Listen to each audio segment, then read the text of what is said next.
ओम नमो भगवते वासुदेवाय। ओम नमो भगवते वासुदेवाय। ओम नमो भगवते वासुदेवाय।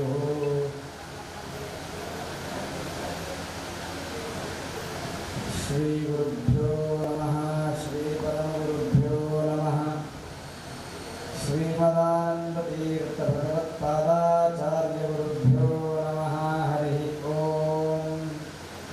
जन्माद्यस्य यतोऽन्वयादितरतश्चार्थेष्वभिज्ञस्वराट् तेने ब्रह्महृदाय आदिकवये मुह्यन्ति यं तेजो वारिवृदं यथा विनिमयो यत्र त्रिसर्गो वृषा धाम्ना स्वेन सदा निरस्तकुहकं सत्यं परं धीमहि। आद्यादिलक्ष्मीर्भवसुप्रसन्ना विशुद्धविज्ञानसुखैकदोग्ध्री अज्ञानहन्त्री त्रिगुणातिरिक्ता प्रज्ञाननेत्री भवसुप्रसन्ना अशेषभाग्याढ्यमलापहन्त्री नवं नवं स्पष्टसुवक्प्रदायिनी ममेह युग्वाग्रसुरङ्गनर्तकी भवप्रसन्ना वदने च मे श्रीः। धर्मविज्ञानवैराग्यपरमैश्वर्यशालिनः आनन्दतीर्थभगवत्पादान् वन्दे निरन्तरम्। भवति यदनुभावादेडमूकोऽपि वाग्मी जडमतिरपि जन्तुर्जायते प्राज्ञमौलिः सकलवचनचेतो देवता भारती सा मम वचसे विधत्तां सन्निधिं मानसे च। नमोऽस्तु तात्विका देवाः विष्णुभक्तिपरायणाः धर्ममार्गे प्रेरयन्तु भवन्तः सर्व एव हि। वक्रतुण्डमहाकाय सूर्यकोटिसमप्रभ निर्विघ्नं कुरु मे देव सर्वकार्येषु सर्वदा। आनन्दतीर्थोपदिष्टो निधिर्नारायणोभयः प्रदर्शितो येन सम्यक् जयतीर्थं तमाश्रये। यस्य वाक्कामधेनुर्नः कामितार्थान् प्रयच्छति सेवेतं जययोगीन्द्रं कामवाणच्चिदं सदा। नौमिन्यायसुधादिकृत् जयमुनीन् श्रीपादराट्सन्मणीन् व्यासार्यान् विविधागमाब्धिविहरान् श्रीपादिराजानपि वन्दे हंसवरान् रघुत्तमगुरून् वैदग्ध्यवारान् निधीन् श्रीसत्यव्रतराघवेन्द्रमुनिपान् सद्बोधसद्ध्यानपान् सत्येष्टादिसनिन्नाथादुद्भूतोद्भुतदर्शनः नाशयेत् हृदयध्वान्तं सत्पराक्रमकौस्तुभः। विद्यायां विबुधाचार्यं वेदज्ञानाब्धिचन्दिरं गर्वतध्वान्तमार्कण्डं सत्यध्यानमुनिं भजे। सत्याभिज्ञकराब्जोत्तान् पञ्चाशद्वर्षपूजकान् सत्यप्रमोदतीर्थार्यान् नौमिन्यायसुधारतान्। शास्त्रेषु पारदृष्वानं शास्त्रज्ञेषु च वत्सलं दीनभक्तोद्धारकरं सत्यात्मानं गुरुं भजे। विद्यापीठविधातारं विद्यावारिधिचन्दिरं विद्यार्थिवत्सलं वन्दे महामहिमसद्गुरुम्। आपादमौलिपर्यन्तं गुरूणामाकृतिं स्मरेत् तेन विघ्नाः प्रणश्यन्ति सिद्ध्यन्ति च मनोरथाः। श्रीगुरुभ्यो नमः। हरि ओम।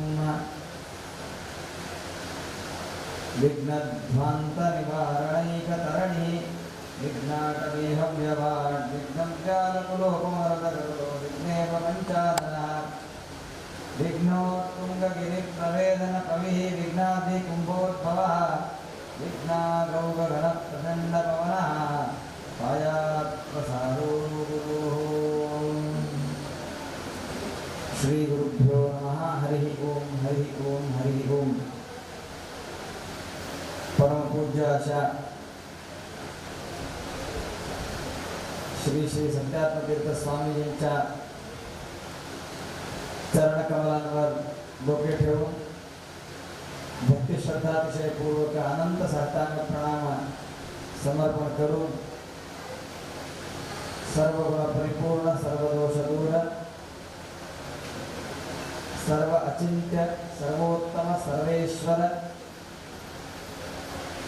असणाऱ्या येथे सन्निहित असणाऱ्या मीरा लक्ष्मी नरसिंहदेवाच्या चरणी माथा टेकवून अनंत अनंत साष्टांग प्रणाम समर्पण करत माझ्या वाक्शुद्धीकरिता एक दोन शब्द सांगण्याचा प्रयत्न करतो.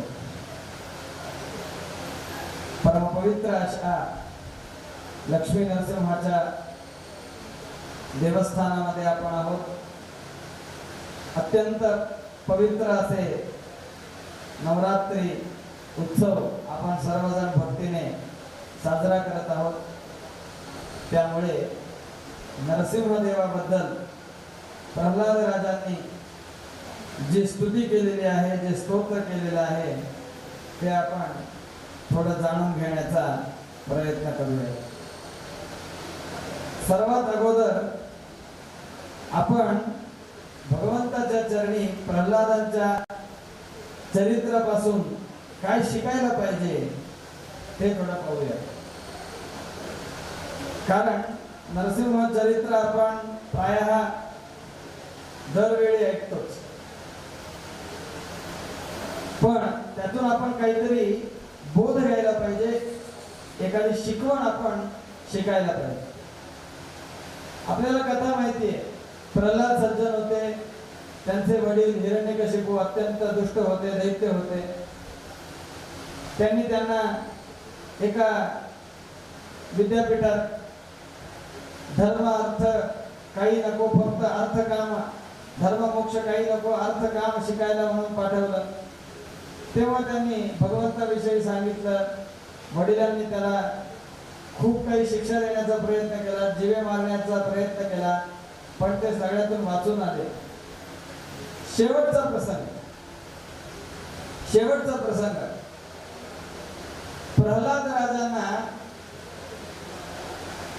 हिरण्यकशिपू महादैत्य महादुष्ट व्यक्ती विचारतो, तू मला उद्धटपणे वाटेल तसं बोलतोयस, तुला ही शक्ती कुठून आली? लहान बालक आहे प्रल्हाद, त्याच्या पुढे साक्षात दैत्येंद्र उभा आहे.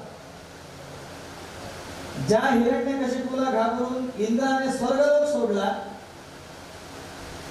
ज्या हिरण्यकशिपूला घाबरून सर्वजण त्याचंच स्तोत्र करायचे, त्याचाच मंत्र करायचे, त्याच्यासाठी हवन करायचे, सगळं त्याच्यासाठी करायचं,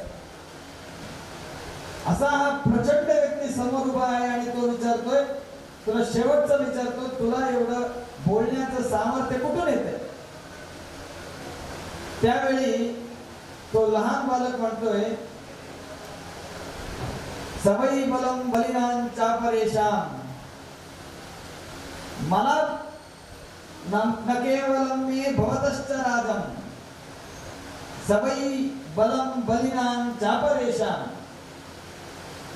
बाबा दैत्येंद्रा, मला शक्ती कुठून आली, मला बल कुठून आलं, हे फक्त तू विचारू नकोस. तू एक लक्षात घे, तुला जे बल आहे, तुझ्या ज्या बलामुळे इंद्रादी देवता स्वर्ग सोडून पळून गेलेले आहेत, तुझ्या फक्त एका चुटकीने सगळी कामं होत आहेत, हे तुला जे तुझं बल वाटतंय ते तुझं बल नाहीये, तुझ्या अंतर्यामी असणाऱ्या त्या भगवंताचं बल आहे, त्या भगवंताची शक्ती आहे. त्यामुळे माझं बल, तुझं बल, कुणाचंही बल असो, कुणाचंही सामर्थ्य असो, कुठलीही शक्ती असो, कुठलंही कार्य होत असो, ते आपल्या आपल्या अंतर्यामी असणाऱ्या भगवंतामुळे होत आहे. ती आपली शक्ती नाही. फक्त आपल्या शक्तीने काय होणार? आपण फक्त एक माध्यम आहोत. आता पंखा आहे, तो पंखा फिरतोय, वारा आपल्याला लागतंय, पण त्या पंख्याला जर वीज पुरवठा खंडित झाला, वीज पुरवठाच झाला नाही तर काय होईल? पंख्याला कितीही फिरण्याचं सामर्थ्य असो, पण पंखा फिरणार नाही, थांबून जाईल. पण जेव्हा त्या पंख्याला वीज मिळेल तेव्हाच तो पंखा फिरेल. तसं आहे, विजेच्या रूपाने आपल्या मध्ये राहून, आपल्या अंतर्यामी राहून, आपल्याला न दिसता भगवंत आपल्याला शक्ती देत असतो. त्यामुळे माझं बल काय, तुझं बल सुद्धा त्या भगवंताच्या अधीन आहे. हे ऐकून त्या हिरण्यकशिपूचा पारा पूर्ण चढला, संताप झाला त्याला. फक्त एक चुटकी वाजवली तर सगळ्या माझ्या सेवेसाठी हजर होतात. तुला काय, माझी किंमत नाही, माझी कदर नाही. उद्धटपणे बोलतोय. आता तुला शेवटचं सांगतो, मी माझा मुलगा आता सुधारेल उद्या सुधारेल म्हणून वाट बघत होतो, पण तू काही सुधारण्याचं लक्षण मला दिसत नाहीये. त्यामुळे एवढ्या दिवसापर्यंत मी इतरांमार्फत तुझा संहार करण्याचा प्रयत्न करत होतो, पण आता मात्र तुला शेवटचं विचारतो, मी तुला मारणार आहे, तो तुझा भगवंत कुठे येईल काय वाचवायला?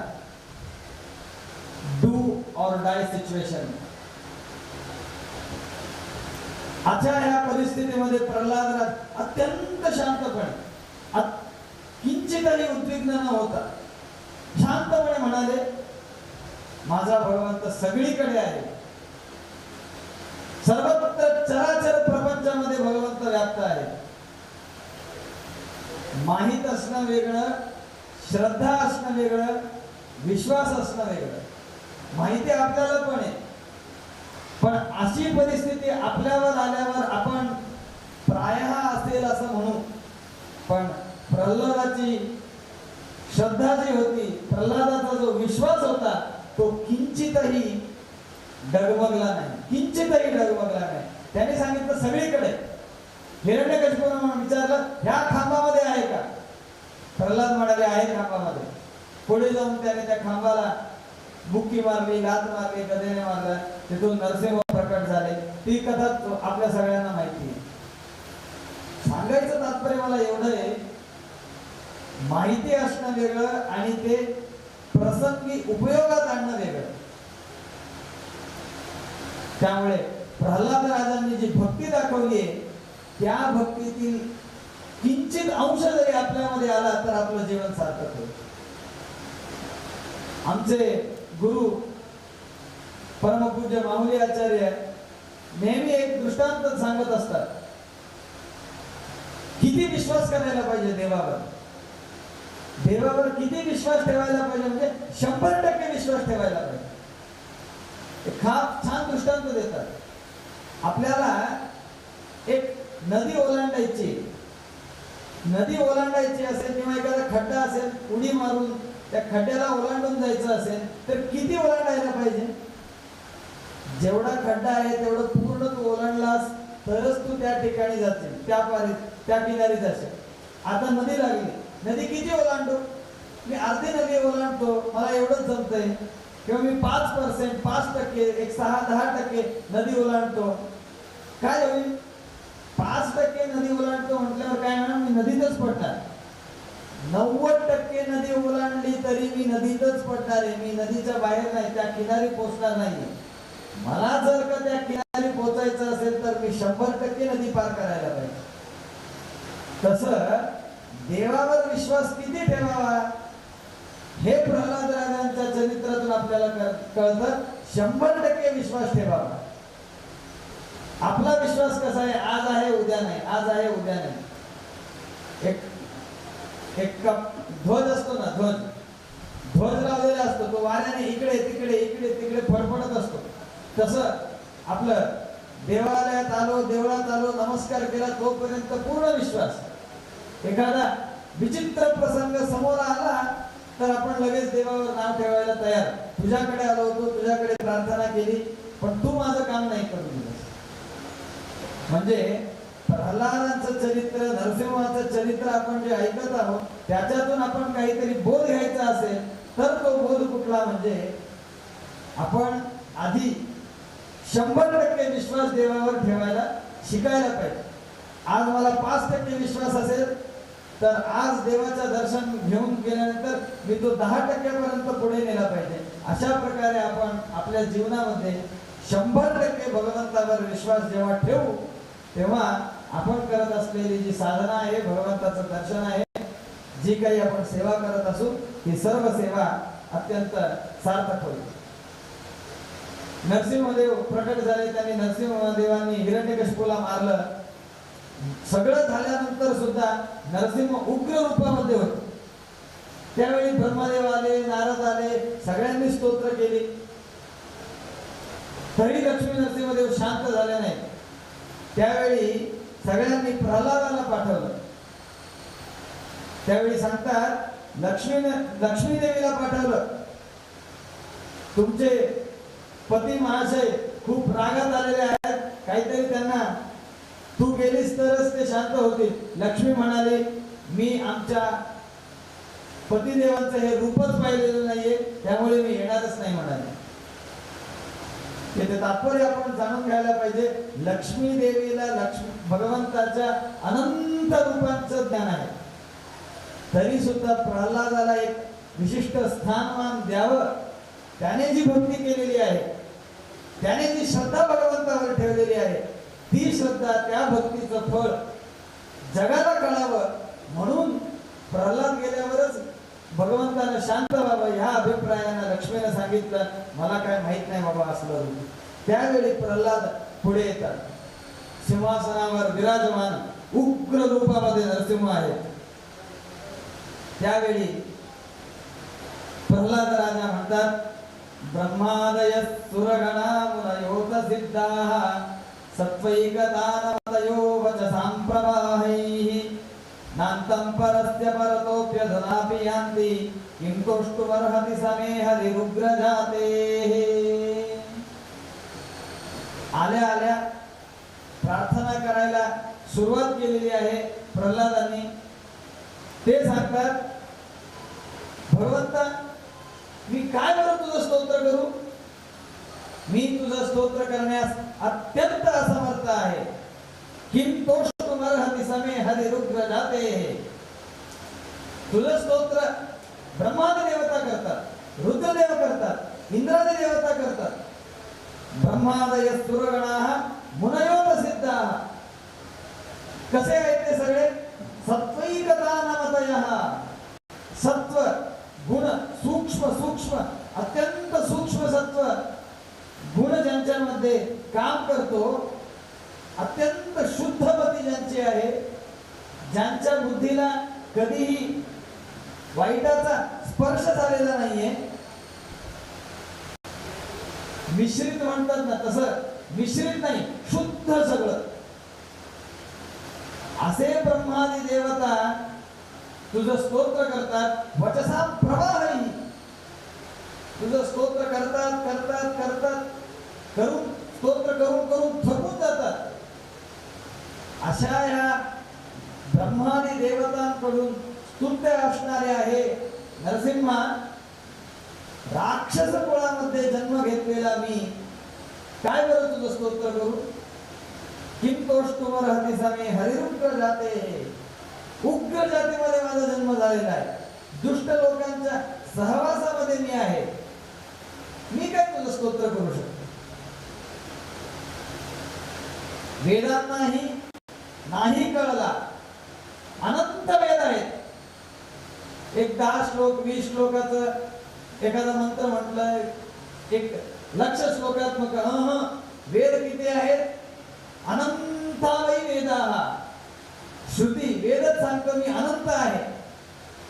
वेद अनंत असून सुद्धा त्या भगवंताचा अंत, भगवंताचा पार त्या वेदांना समजलेला नाहीये. अनंत वेदज्ञान असणाऱ्या ब्रह्मदेवांना सुद्धा त्या भगवंताचा पूर्ण पत्ता कळालेला नाहीये. जी महालक्ष्मी देवी नेहमी विष्णूच्या पायाशी बसून भगवंताच्या गुणांची गणना करते, त्या लक्ष्मी देवीलाही भगवंताचे गुण किती आहे ते कळालेलं नाही. अनंत असं अव्याकृत आकाश अनंत पटीने वाढवलं तरी त्या अव्याकृत आकाशामध्ये पूर्णपणे सामावणार नाही एवढे गुण भगवंतामध्ये आहेत. मग असं असताना किम तोष्टुमर्हति समे हरिरुग्र जाते. मी काय स्तोत्र करू. प्रल्हाद राजा ज्यांच्यासाठी भगवंताने अवतार घेतला ते प्रल्हाद भगवंताला म्हणतात मी काय तुझं स्तोत्र करू शकतो. मग आपल्यासारख्यांची गणना कुठे होईल. त्यामुळे आपण भगवंताकडे जेव्हा येतो तेव्हा एक लक्षात ठेवायला पाहिजे, भगवंताचं स्तोत्र करायला पाहिजे. आपण आपलं बरोबर उलट होतं. एक स्तोत्र आहे, दुसरी प्रार्थना आहे. आधी स्तोत्र करायला पाहिजे, नंतर प्रार्थना करायला पाहिजे. प्रेयर वेगळं, प्रेज वेगळं. आपण प्रेयर करतो, मला हे पाहिजे, मला ते पाहिजे, सगळं करतो. दर्शन घेतलं का नाही, प्रेयर सुरू. पण स्तोत्र, स्तुती करायला शिकायला पाहिजे. स्तुती करताना प्रप्रथम विषय कुठला म्हणजे मी कोण तुझा स्तोत्र करणार. माझ्यासारखे अनंत अनंत भक्त तुझ्यासाठी रांगेमध्ये उभे आहे, मी कोण. भगवंताचं एक फार अद्भुत आहे. भगवंताचं एक फार अद्भुत असं आहे. काय म्हणजे भगवंत अनंत वेदांनाही कळलेला नाहीये, अनंत वेदांनाही परिपूर्णपणे भगवंताचं स्वरूप सांगता येत नाही. असं असेल तरी सुद्धा आपण भक्तीने थोडक्या मोठ्या शब्दात का होईना भगवंताचं स्तोत्र केलं, चिंतन केलं, गुणगान केलं तर तो भगवंत ते स्वीकारतो. हे त्या भगवंताची ही महिमा आहे, भगवंताची ही करुणा आहे. फाटकं तुटकं का होईना म्हणतोय ना, म्हणू दे. प्रेमाने भगवंत ते स्वीकारतो. किंतोष्टु मराठी समय हरिरूप जाते. आपण देवाकडे येतो, देवाकडे येताना आपण आपला परिचय सांगायला पाहिजे. काय परिचय सांगणार. मी सीए आहे, मी बी केलेलं आहे, माझी एवढी प्रॉपर्टी आहे, मी इथे असा मोठा व्यक्ती आहे, माझ्याकडे एवढी संपत्ती आहे, माझ्या मागे 100 सेवक आहेत. असल्या कुठल्याही विषयांना आपण भगवंतापुढे ठेवलं तर भगवंत आपल्याकडे बघणारच नाही.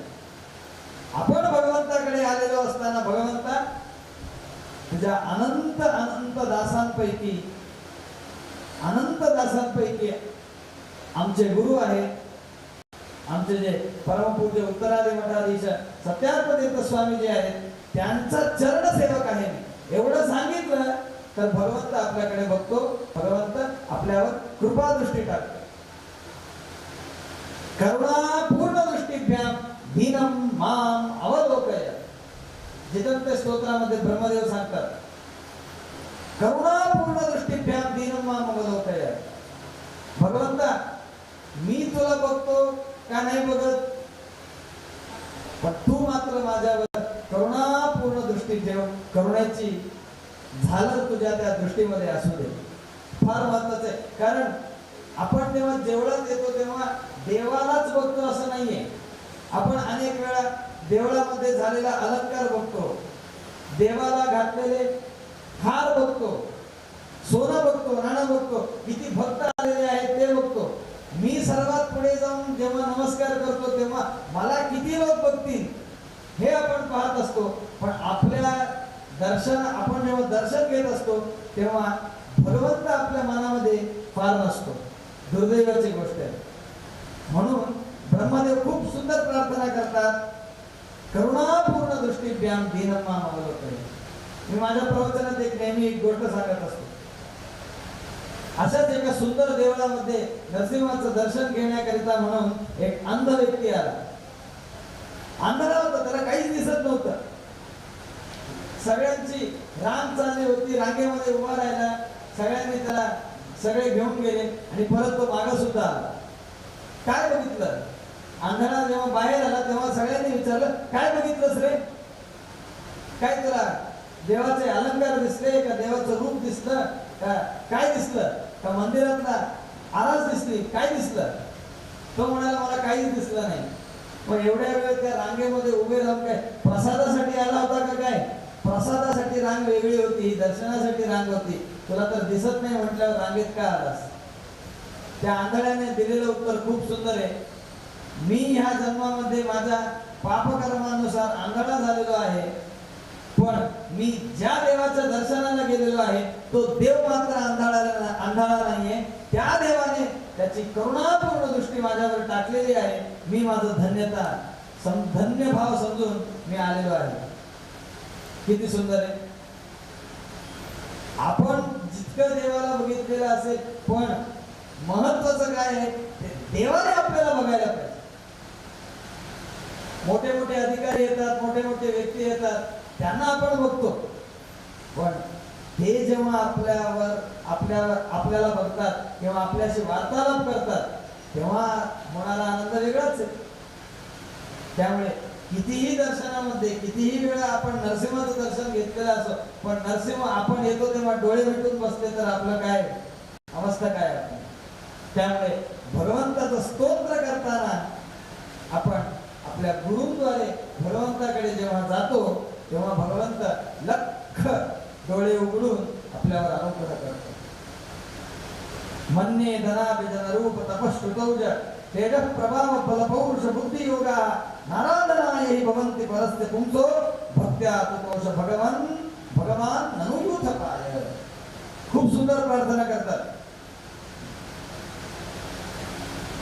भगवंता तुझा जर अनुग्रह माझ्यावर व्हायचा असेल तर माझ्याकडे काय काय पाहिजे. माझ्याकडे पैसे असतील, ते पैसे मी तुला समर्पण केले तर तुझा अनुग्रह माझ्यावर होईल काय. अभिजन सत्कुळामध्ये मी प्रसूत झालो, फार मोठ्या कुळामध्ये मी जन्माला आलो तर तुझा अनुग्रह होतो काय.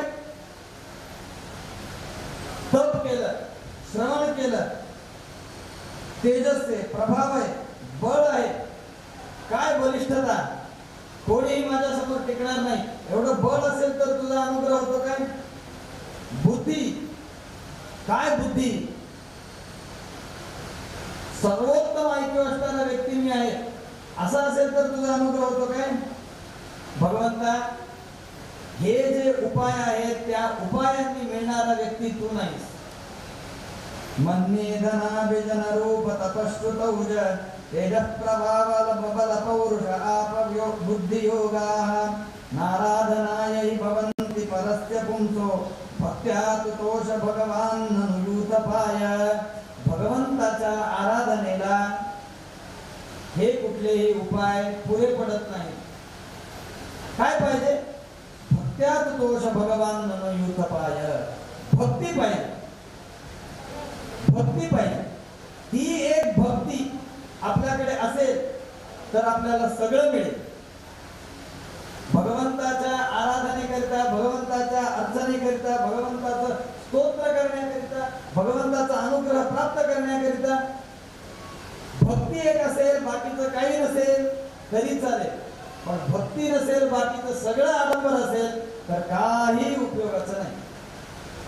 भक्त्या तुतोष भगवान ननुयूथ पाय. काय होतं त्या गजेंद्राकडे. काहीच नव्हतं त्याच्याकडे.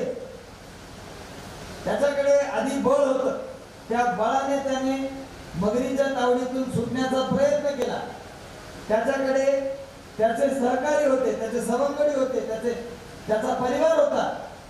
सगळ्यांनी येऊन त्या हत्तीला, गजराजाला मगरीच्या मगर मिठीतून सोडवण्याचा प्रयत्न केला. कुणालाही जमलं नाही. काय नव्हतं त्या गजराजाकडे.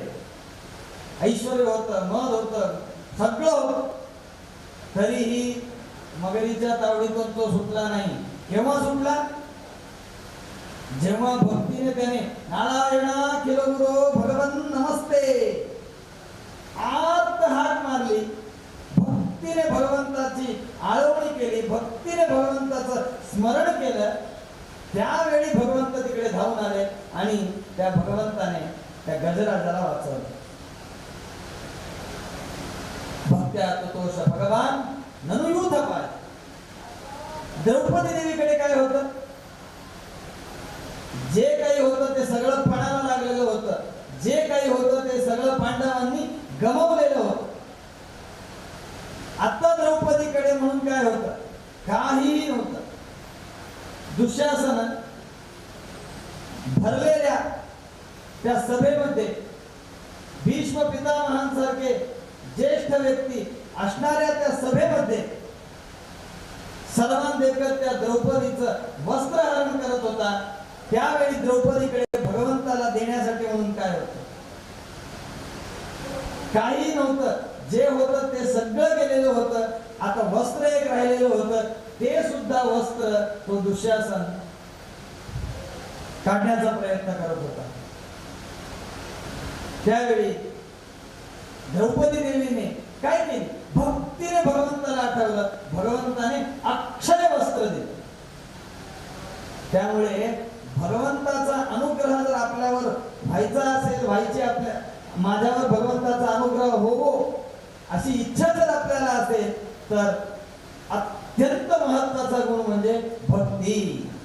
भक्ती भक्ती. ध्रुवाकडे काय होतं?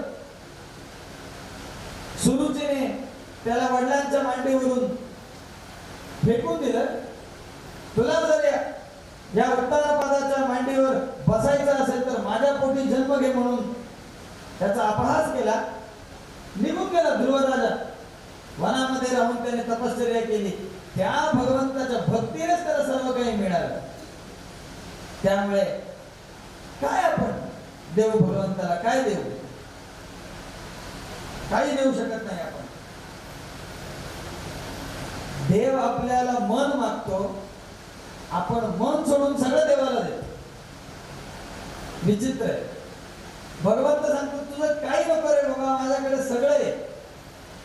तू संपत्ती देतोस मला, धन देशील, तू काय धन देणार? मी लक्ष्मीपती आहे. ज्या लक्ष्मीच्या एका कृपा कटाक्षाकरिता तू लक्ष्मीची आळवणी करतो, स्तोत्र करतो, याग करतोस, ती लक्ष्मी देवी माझी सेवकी आहे. मी लक्ष्मीपती आहे. तू काय मला धन देणार? सत्कुलामध्ये जन्म, माझ्या पोटातून जन्म झाला तर देवता लोक स्वतःचा उद्धार झाला असं म्हणतात. तू काय मला सत्कुलामध्ये जन्म देणार? काय देणार आपण भगवंताला? आपण भगवंताला काहीही देऊ शकणार नाही. ब्रह्मदेवांना एकदा भगवंताची पूजा करायची होती. चतुर्मुख ब्रह्मदेव जे सृष्टीकर्तृ आहेत, अशा ब्रह्मदेवाला भगवंताची पूजा करायची असताना त्यांनी विचार केला, काय बरं भगवंताला देऊ? त्यांना भगवंताला देण्यास योग्य काहीच मिळालं नाही अख्ख्या जगामध्ये. काय देणार भगवंताला? जे काही आहे ते भगवंताचं आहे. काय आपण भगवंताला देणार?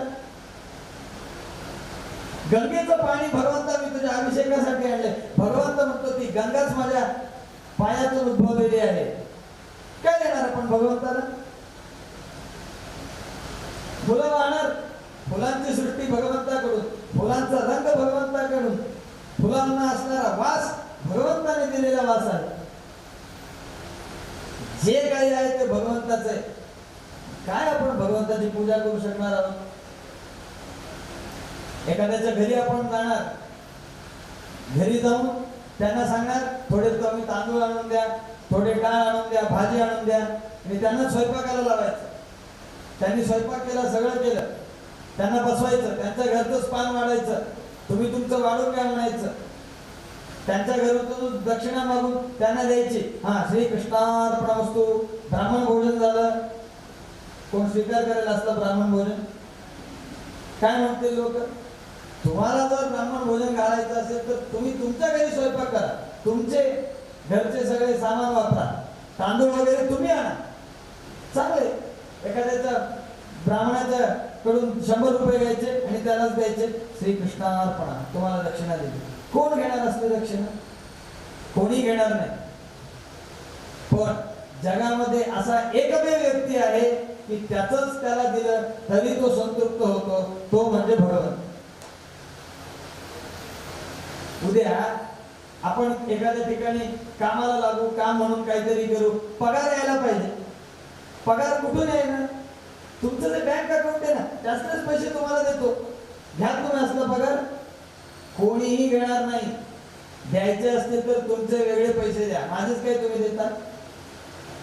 म्हणूनच तुम्ही जगामध्ये सगळीकडे बघा, काय देतो आपण? अर्घ्य देतो. काय अर्घ्य देणार? भगवंताचं पाणी, भगवंताने आणलेली नदी, त्या नदीतलं पाणी उचलणार, भगवंताला देणार. काय होणार आहे आपण देणार त्या अर्घ्याने? किती अर्घ्य आहे? भगवंत अनंत कोटी ब्रह्मांड नायक आहे. अनंत कोटी ब्रह्मांड नायकाला आपण 3 ओंजळीतून पाणी देतो. कुठे काय पुरणार आहे? मी म्हणून नेहमी चिंतन करत असतो, आपण भगवंताला नैवेद्य म्हणून दाखवतो. आपल्या मंदिरामध्ये पूजा करत असताना एक मिनिमम 10-12 विग्रह तरी असतात, 10-12 शालिग्राम तरी असतात.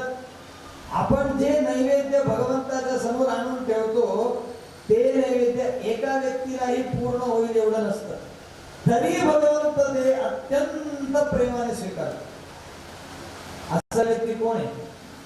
म्हणून भगवंत म्हणतो मला बाकी काही नको, तुझी भक्ती दे. आपण म्हणतो बाकीचं घे, भक्ती मात्र नाही करणार. माझं मन मी माझ्या मुलांना दिले, मी माझ्या मित्रांना दिले, माझ्या बायकोला दिले, माझ्या बँक बॅलन्सवर माझं मन आहे, कारवर आहे, ह्याच्यावर आहे, त्याच्यावर आहे, संपत्तीवर आहे, घरावर आहे.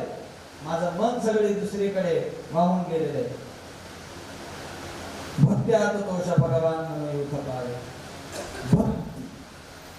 भक्ती पाहिजे. देवाकडे आपण खूप मागतो, मागूया, काय पाहिजे ते मागूयात, भगवंत देण्यास समर्थ आहेत. फक्त एक आजपासून आपण त्यामध्ये ऍड करूया, ते म्हणजे भक्ती. अनेक जण म्हणतात भक्तीच करता येत नाही. भक्ती म्हणजे काय? भक्ती म्हणजे बाकी काही नाही, भक्ती म्हणजे प्रेम आहे. शुद्ध प्रेम भगवंतावर करायला शिकायला पाहिजे. शुद्ध प्रेम भगवंतावर करायला शिकायला पाहिजे. आई आपल्या मुलावर प्रेम करते, निर्व्याज प्रेम करते. मुलाचा हात कुठेतरी मातीमध्ये घाण झाला तर लगेच आई उठते, लगेच नाळाखाली हात घेऊन पाण्याने तो हात स्वच्छ कर. कपडे कुठेतरी फाटलेले असतील किंवा ओले झाले असतील किंवा खराब झाले असतील, आई विचार करत नाही, लगेच कपडे बदलून स्वतःच्या मुलाला नीट नेटकं ठेवते. बाळाला भूक लागली आहे का बघते, बाळाला झोप आली आहे का बघते, बाळाला काय पाहिजे. कुठेतरी बाहेर गेली आई तर आईच्या डोक्यात सतत बाळ, सतत बाळ, सतत बाळ. माझं बाळ काय करत असेल, माझं बाळ काय करत असेल. ही जी भावना आईला त्या बाळाबद्दल आहे ना, तसं आपल्याला भगवंताबद्दल वाटायला पाहिजे. भगवंताने आपल्याला काय काय दिलंय, काय काय दिलंय पेक्षा काय दिलं नाही, सगळं दिलंय भगवंताने. एवढं सगळं दिल्यानंतरही भगवंतावर आपण प्रेम करणार नाही म्हटल्यावर आपण कृतज्ञ होणार नाही काय? मी नेहमी चिंतन करत असतो, आता आपण मोठे झालेलो आहोत, पैसे वगैरे कमवतो, हे कमवतो, ते कमवतो, आपण अन्न आणतो, शिजवतो, खातो सगळं. पण लहान बाळ असताना किंवा आईच्या पोटात असताना आपण भगवंताला किंवा आईला काय मागितलं होतं? मला खाऊ घाल. पोटात असताना काय मागितलंय? भगवंताने आईनं खाल्लेलं अन्न बाळाला मिळेल ह्याची व्यवस्था केलेली आहे. काय काय मागितलंय आपण? काय मागितलंय? आता आपण, मी नेहमी चिंतन करतो, आपणही करा. आता आपण सगळं मागतो, मला हे दे, ते दे, पण न मागता भगवंताला काय काय दिले? मला डोळे दे मागितलेत आपण, मला 2 डोळे दे मागितले, मला बुद्धी दे मागितले. काहीही न मागता भगवंताने भरभरून दिले. मी मगाशी वाहनामध्ये, गाडीमध्ये येत असताना एक विचार करत होतो. सूर्यप्रकाशात आपण असतो, एकदम एखादी गुहा येते, बोगद्यासारखं येतं, एकदम अंधार असतो, पण आपल्या डोळ्यांना वेळ लागत नाही त्या अंधाराशी स्वतःच एक व्यवस्थित जम बसवून घेतो डोळा. नाहीतर काय अवस्था होत झाली असती. एकदम प्रकाशातून अंधारात आलो, काही दिसलंच नाही, पुढच्या गाडीला जाऊन आपण ठोकणार. पण आपले डोळे भगवंताने इतके अद्भुत केलेले आहेत, ते डोळे व्यवस्थित सगळं व्यवस्था करून देतात.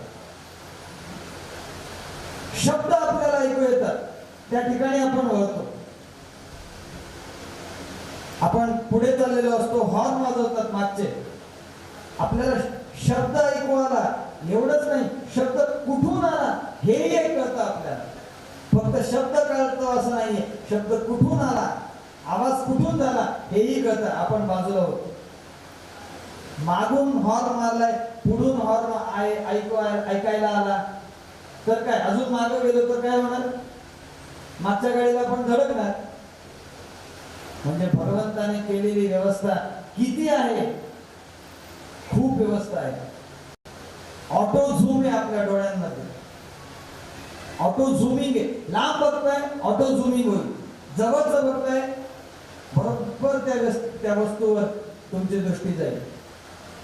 कुठलेही इंद्रिय घ्या, अत्युत्तम व्यवस्था भगवंताची आहे. किती रूप दिसतात, किती शेड्स आपल्याला डोळ्यांनी दिसतात.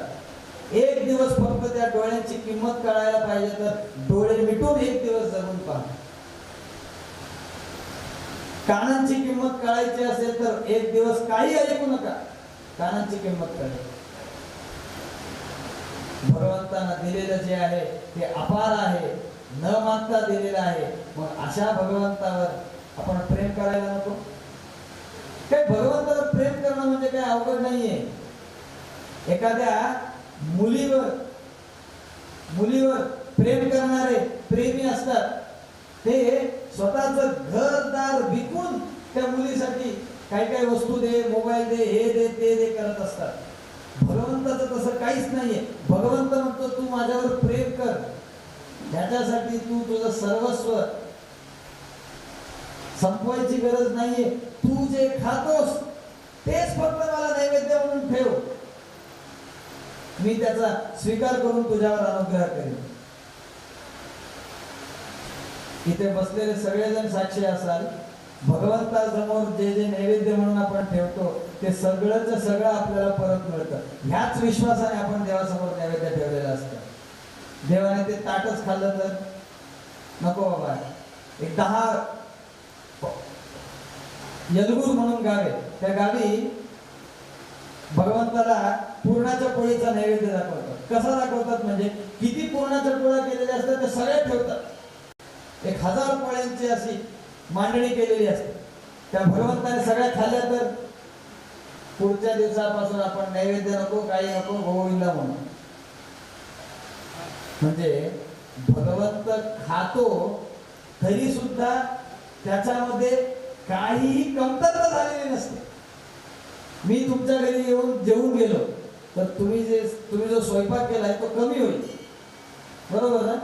10 गुलाबजाम केले, मी 5 खाल्ले, राहतील 5. भगवंताकडे कितीही आणून ठेवा, भगवंत सगळ्याचा स्वीकार करतो, तरीही त्याच्यामध्ये काहीही कमी झालेली नसते. भगवंतावर भक्ती करणं खूप सोपं आहे. भगवंत सांगतो इष्टम धर्मेण योजये. तुला तळलेले पदार्थ खायचे आहेत ना, खा, नैवेद्य करून खा, काय चुकीचं आहे. इष्टम धर्मेण योजये. त्यामुळे भगवंताने आपल्यावर जेवढे उपकार केलेले आहेत तेवढे उपकार जगामध्ये कोणीही कुणावर केलेले नाही, कोणीही कुणावर केलेले नाही. एवढं असून सुद्धा आपण भगवंताला नैवेद्य दाखवत नाही, काय करायचं. भगवंत सांगतो नैवेद्य करायला पाहिजे म्हणजे कुठे खूप लांबून आलो, लांबून चालून आलो, काही नको. तू जेव्हा खात असतोस, एखादं फळ तू खाशील, तेव्हा मनातल्या मनात भगवंता हे तुला अर्पण करतो म्हणून कर. दररोज तू तुझ्या स्वार्थाकरिता आंघोळ करतोस, ती आंघोळ करत असताना अंतर्यामी भगवंता हा तुला अभिषेक असो म्हणून चिंतन कर, तुझा अभिषेक झाला. किती सोपं आहे बघा. अवघड आहे याच्यात काही. आंघोळ आपण दररोज करतो, पण ती आंघोळ फक्त साबण लावून वगैरे आपण केली तर ती फक्त आंघोळ राहते. पण आंघोळ करत असताना आपण भगवंत, अंतर्यामी असणाऱ्या भगवंताचा हा अभिषेक आहे एवढं चिंतन केलं तर ते स्नान जे आहे, ती आंघोळ जी आहे ती अभिषेक होऊन जाते, भगवंताचा अभिषेक होतो. आपण खातो, आपण फक्त खाल्लं तर ते उदरभरण होईल, पण भगवंताचं अनुसंधान करून अंतर्यामी भगवंता तुला हे मी अर्पण करतो ह्या चिंतनाने आपण खाल्लं तर ते भगवंताला नैवेद्य होईल.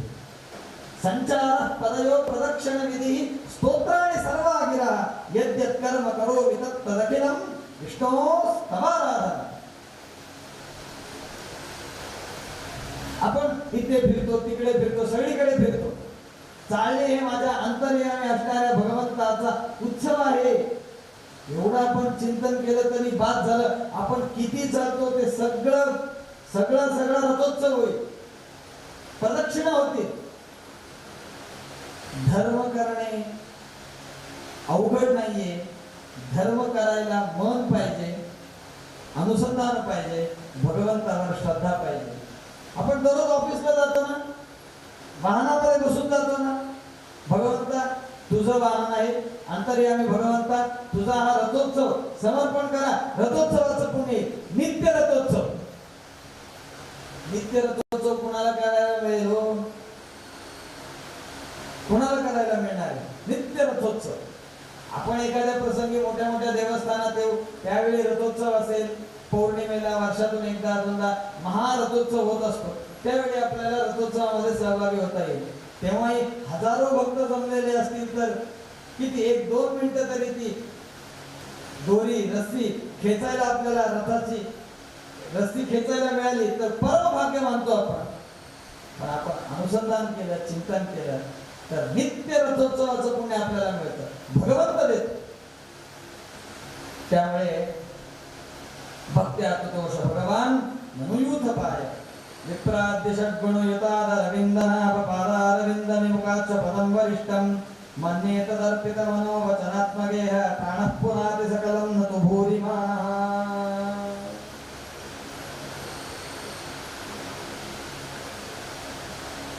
आपण अनंत जन्मापासून मी माझं स्वतः एवढ्या ह्या चिखलामध्येच लोळत आलेलो आहोत. ह्यातून आपल्याला बाहेर पडायचं असेल तर भगवंतावर आपली श्रद्धा पाहिजे. आपला मान जो आहे तो आपण थोडा बाजूला ठेवायला पाहिजे. नैवात्मनः प्रभुरयं निजलाभपूर्णो मानं जनाद विदुषः करुणो वृणीते यद्यज्जनो भगवते विदधीतमानं तच्चात्मने पृथमुखस्य यथा मुखश्रीः. आपल्या मनामध्ये एक प्रश्न असतो, मी केलेली सेवा भगवंतापर्यंत पोहोचली का? मी दिलेली दक्षिणा भगवंतापर्यंत पोहोचली का? मी केलेली प्रदक्षिणा भगवंतापर्यंत पोहोचली का? अशा प्रकारचे 100 प्रश्न असतात आपल्यासमोर. मी ठेवलेलं नैवेद्याचे ताट भगवंताला मिळालं का? भगवंताला जर आपण केलेलं सगळं समर्पण व्हायला पाहिजे तर काय पाहिजे? खूप छानपणे या श्लोकामध्ये सांगतात, आपण हे सगळं माझं आहे, मी भगवंताला देत आहे. ह्या ऐटीत जर भगवंताला काहीही देत असू तर भगवंत त्याच्याकडे पाहणार सुद्धा नाही. कोण पाहणार आहे? देवादिदेव आपण दिलेल्या पैशांना बघणार पण नाही. जर भगवंता तुझंच तुला अर्पण करतो, हे जे अनुसंधान आहे, ही जी श्रद्धा आहे, त्या श्रद्धेनिशी फक्त भगवंताच्या चरणी एक फूल वाहा, एकच फूल वाहा. भगवंत अत्यंत प्रेमाने ते स्वीकारतो. सुदामाने काय दिलं होतं भगवंताला? पोहे दिले होते. काय बुंदीचा लाडू नव्हता, काही नव्हतं. खूप तूप वापरले, खूप बेदाणे वगैरे वापरले, ड्रायफ्रुट्स वापरले, एकदम महागडा पदार्थ. त्याने सांगितलं भगवंता तू जे दिले ते तुला अर्पण करतो. पत्रम पुष्पम फलम तोयम यो मे भक्त्या प्रयच्छति तदहं भक्त्युपरतम अष्टामी प्रयतात्मना. नक्की त्याचा स्वीकार करेल. आपण भक्तीने भगवंताला 10 रुपयाचंच काहीतरी अर्पण करू, ते भगवंत स्वीकार करेल. आपण भक्ती न वापरता स्वतःच्या दिमाखाकरिता भगवंताला काही अर्पण केलं तर भगवंत त्याचा स्वीकार करत नाही. एक मोठं देवालय, त्या ठिकाणी एकाने सांगितलं मी येथे त्या देवाला सोन्याचा किरीट अर्पण करतो. किरीट बनवलं त्यांनी, किरीट बनवलं, अख्ख्या जगासमोर त्याने दवंडी पिटवली, सोन्याचा मुकुट आता मी अर्पण करणार आहे, अर्पण करणार आहे. थोड्याच दिवसात त्याच्यावर ईडीची रेड पडली, भ्रष्टाचाराचा पैसा म्हणून सिद्ध झाला. निर्माण झालेलं किरीट आजही तसंच पडून आहे.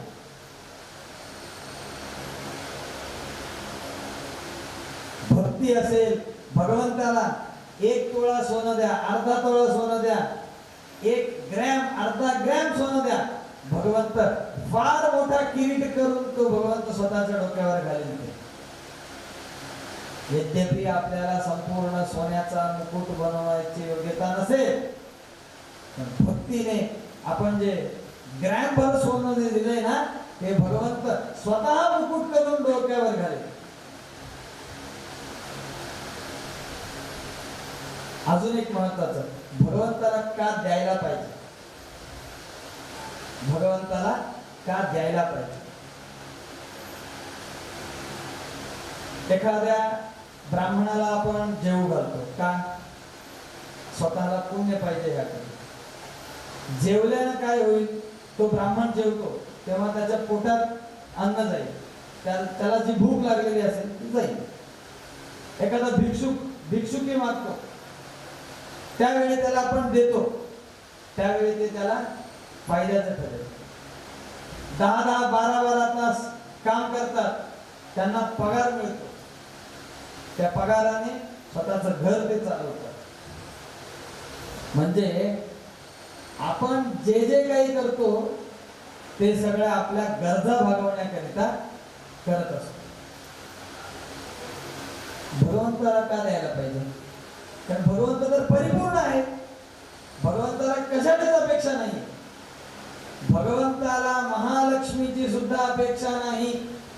भगवंता जवळ राहिल्याने महालक्ष्मीला महा आनंद मिळतो, म्हणून भगवंत महालक्ष्मी सोबत असतो.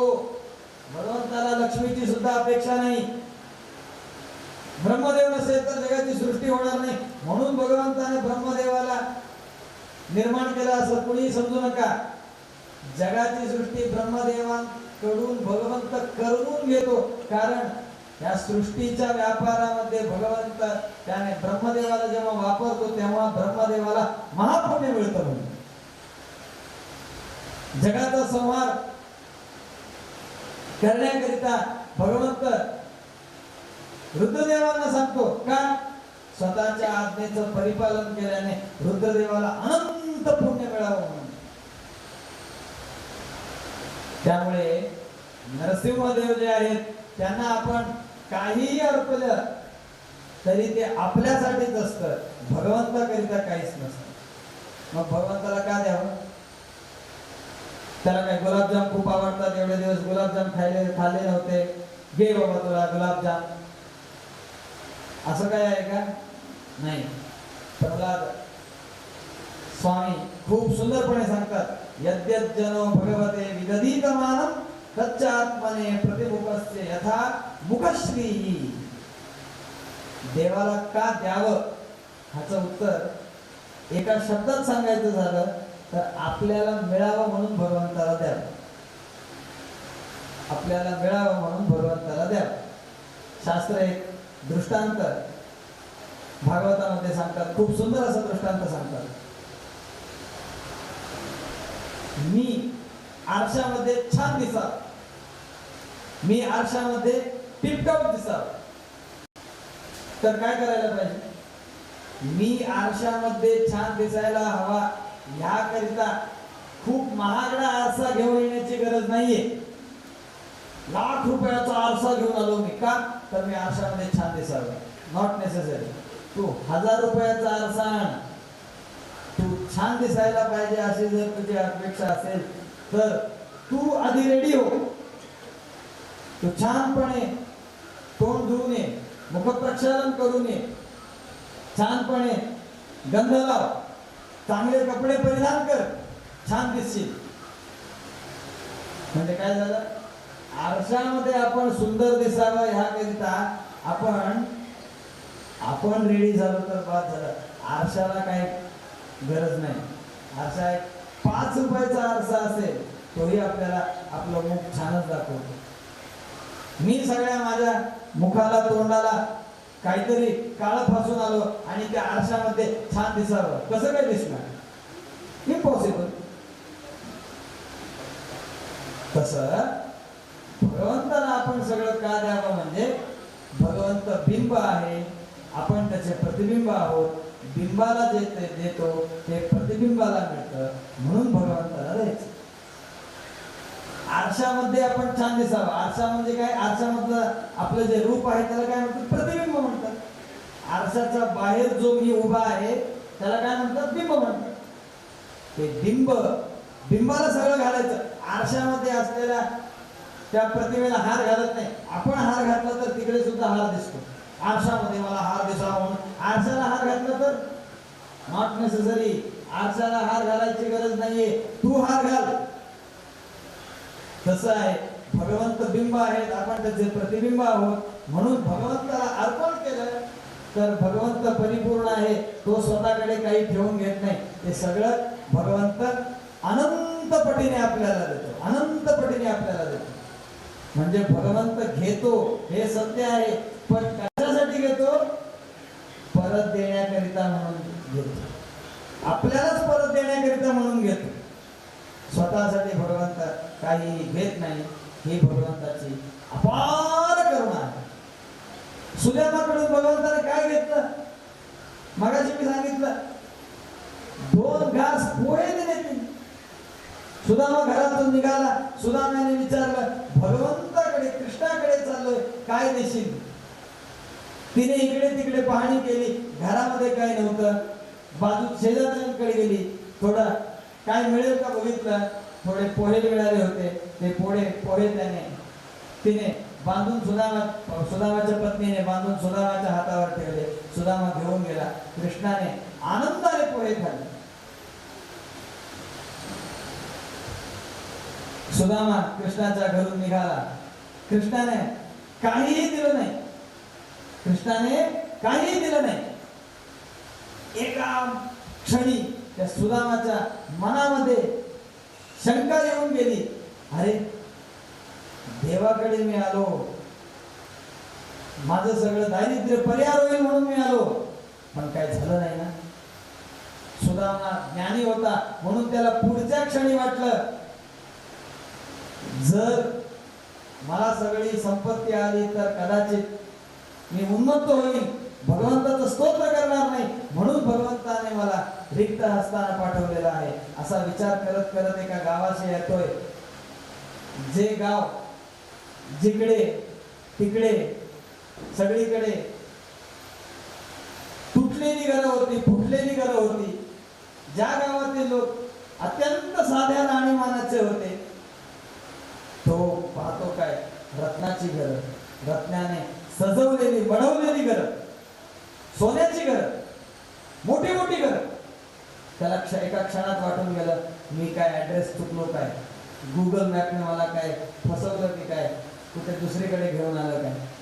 घरामध्ये पत्नी उभी होती, आरती करून ओवाळणी करून सुदामाला ती स्वागत करत होती. तेव्हा सुदामानं चिंतन केलं, मी भगवंताबद्दल चुकीचं मत मांडलं. भगवंताने माझ्या हातामध्ये काहीतरी दिलं असतं तर एवढं सगळं घेऊन मी आलो असतो काय. एवढं सगळं भगवंताला द्यायचं होतं, म्हणून भगवंताने मला माझ्या हातामध्ये काही दिलेलं नाहीये. सगळं काही भगवंताने केलं होतं. बघा, चिंतन करा, जर भगवंताने सुदामाला फक्त आणि फक्त पैसे दिले असते तर त्या पैशाने कदाचित त्या सुदामाचं घर चांगलं झालं असतं, पण त्या घरासाठी त्याला राबावं लागलेलं असतं. असलेलं घर तोडायला पाहिजे, तोडलेलं घर नंतर परत सामान आणायला पाहिजे, नवीन घर बनवायला पाहिजे, हे कर ते कर. भगवंता काही चिंता नको म्हणून त्याने एक नवीन नगरी बसवून दिली. म्हणजे भगवंतानं फक्त सुदाम्याला नाही, सुदामाच्या ग्रामामध्ये गावामध्ये राहणाऱ्या त्या व्यक्तीला सुद्धा सर्वस्व दिलं. भगवंताची महिमा अपार आहे, अपरंपार आहे. यद्यज्जनो विदधते यद्यज्जनो भगवते विदधीतमानं तच्चात्मने प्रतिमुखस्य यथामुखश्रीः. भगवंताला आपण काही अर्पण करत असू ते भगवंत आपल्याला अनंत पटीने देणार आहे. ह्याकरिता भगवंत ते स्वीकारतो. भगवंताला काही आपल्याकडून अपेक्षा नाही. हे चिंतन आपण आज करूयात. भगवंत अजून एक गोष्ट शेवटचं सांगून मी थांबतो. अनेक जण विचारतात भक्ती येत नाही, भक्ती येत नाही, काय करायला पाहिजे? भक्ती येत नाही, भक्ती यायला पाहिजे तर भगवंताचं महात्म्य ज्ञान जे आहे, भगवंताने आपल्यावर किती उपकार केलेले आहेत ते आपण जाणून घ्यायला पाहिजे.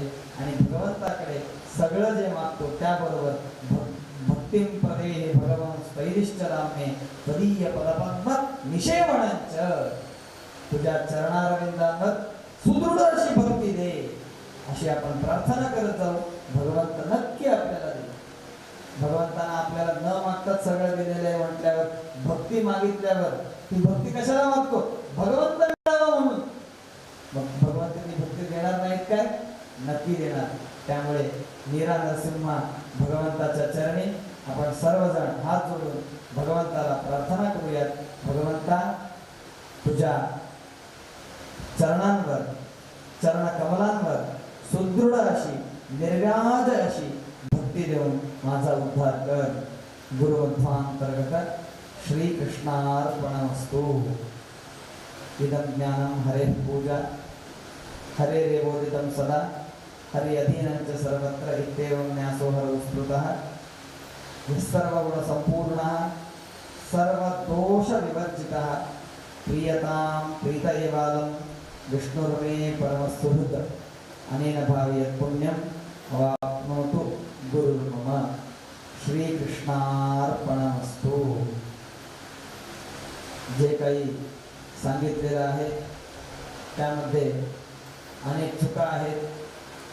त्या सर्व चुकांची जबाबदारी ही माझ्या अज्ञानामुळे, माझ्या अध्ययनाच्या अभावामुळे त्या चुका झालेल्या आहेत. जे काही सारभूत आहे, जे काही उत्तम असं आहे ते सर्व काही माझ्या गुरूंनी केलेला अनुग्रह. सत्यज्ञान विद्यापीठाचे कुलपती परमपूज्य माहुली आचार्यांचा मी शिष्य. त्या आचार्यांनी अनुग्रह करून जी विद्या दिलेली आहे त्यातील एक दोन शब्द मी आपल्यासमोर मांडण्याचा प्रयत्न केलेला आहे. त्यामुळे जो गुणभाग आहे तो आचार्यांचा, परमपूज्य स्वामीजींचा असं सांगून माझे हे प्रवचन मी गुरुद्वारा परमपूज्य सत्यात्मतीर्थ स्वामीजींद्वारा भारतीय रमण मुख्य प्राणांतर्गत क्षेत्रमूर्ती लक्ष्मी नरसिंहाच्या चरणी, मीरा लक्ष्मी नरसिंह भगवंताच्या चरणी हे प्रवचन रूपी पुष्प अर्पितो. गुरुमध्वांतर्गत श्रीकृष्णार्पणमस्तु. नरसिंहाच्या सन्निधानामध्ये भगवंताच्या समोर बसून एक दोन शब्द, एक दोन बोबडी वाक्य सांगायचा अवकाश मला या कमिटीने दिलेला आहे. त्यामुळे या कमिटीचेही मी अत्यंत मनःपूर्वक आभार मानतो. त्याचबरोबर येथे असलेल्या आपल्या सर्व भाविकांचेही मी अभिनंदन करतो. आपण खूप श्रद्धेने माझे हे प्रवचन ऐकलं. श्रीकृष्णार्पणमस्तु. पुनश्च स्वामीजींच्या चरणी अनंत अनंत अनंत साष्टांग प्रणाम समर्पण करतो. ध्यायेत नरसिंह उरुवृत्त रवित्र नेत्रं जानुप्रसक्त करयुग्म मथा पराभ्यां चक्रं दरंच दधतं प्रियया समेतं तिग्मंशु कोट्यधिक तेज समग्र शक्तिं. श्रीकृष्णार्पणमस्तु.